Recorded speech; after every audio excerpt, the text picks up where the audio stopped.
వందే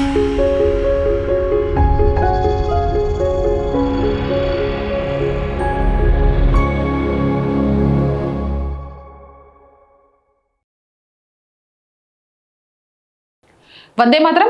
నేను మీ journalist Navata. Welcome to our channel. Bachchalakuri Joseph alias Prashnaravan. ఈయనకు మద్దతు తెలుపుతున్న ప్రతి ఒక్కరూ ఒక్కసారి కాదు అనేక సార్లు ఆలోచించండి. ఇప్పటి వరకు ప్రజలు జోసఫ్పై చర్చించిన అంశాలు ప్రధానంగా హిందూ ధర్మంపై వ్యాఖ్యలు, రాజకీయ నాయకులపై వీడియోలు, నక్సలిజం, ఉగ్రవాద కేసుల వరకే పరిమితమయ్యాయి. కానీ పిఠాపురం పోలీస్ స్టేషన్లో అరెస్టు తర్వాత డిలీట్ బటన్ వెనుక దాచిన ఫోన్ డేటాను పోలీసులు రికవరీ చేసినప్పుడు అసలు నిజాలు బయటపడ్డాయి. రికవరీ చేసిన ఆ వీడియోలేవి సాధారణ వ్యక్తిగత దృశ్యాలు కావు. ఒక నిర్దిష్ట 4 నిమిషాల 32 సెకండ్ల వీడియోలో ఒంటి మీద బట్టలు లేని బాధితురాలు ఏడుస్తున్నా ఇడియట్ ఫ్లాష్ వేస్తేనే క్వాలిటీ వస్తుందని గద్దించిన ఆ వాయిస్ వీడి నైజాన్ని బయట పెడుతుందని కొన్ని వీడియోలు బయటకు వచ్చినట్టుగా సోషల్ మీడియాలో చెప్తున్నారు. అంతేకాదు ఆ డిలీట్ చేసిన ఫైల్లే ఇప్పుడు వీడి వెనక ఉన్న చీకటి నిజాలకు తిరుగులేని సాక్ష్యాలుగా మారుతున్నాయి. హైదరాబాద్ కార్పొరేట్ ఆఫీసుల్లో 6 మహిళలను వేధించి ఫేక్ సర్టిఫికెట్ల ముసుగు ఊడిపోయిన రోజే వీడి మొదటి ముసుగు తొలగిపోయింది. ఆ తర్వాత సోషల్ మీడియా వేదికలను వాడుకుంటూ రవి అనే మిత్రుడితో కలిసి ఒంటరి మహిళలను లొంగదీసుకునే ఒక ఉచ్చును సిద్ధం చేశాడు అంటూ కూడా వార్తలు వస్తున్నాయి.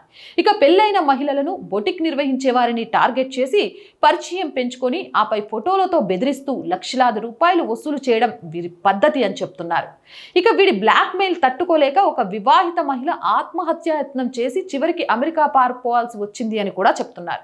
అలా వసూలు చేసిన డబ్బుతోనే వీడు తన భార్య పేరిట వ్యాపారం నడిపాడు అనే వార్తలు కూడా వస్తున్నాయి.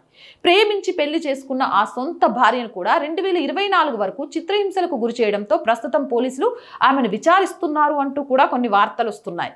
ఇక ప్రస్తుతం వీడి ICICI ఎస్ బ్యాంక్ ఖాతాలు, ఫోన్ డేటా, వాట్సాప్ చాట్లను పోలీసులు జల్లెడ పడుతున్నారు.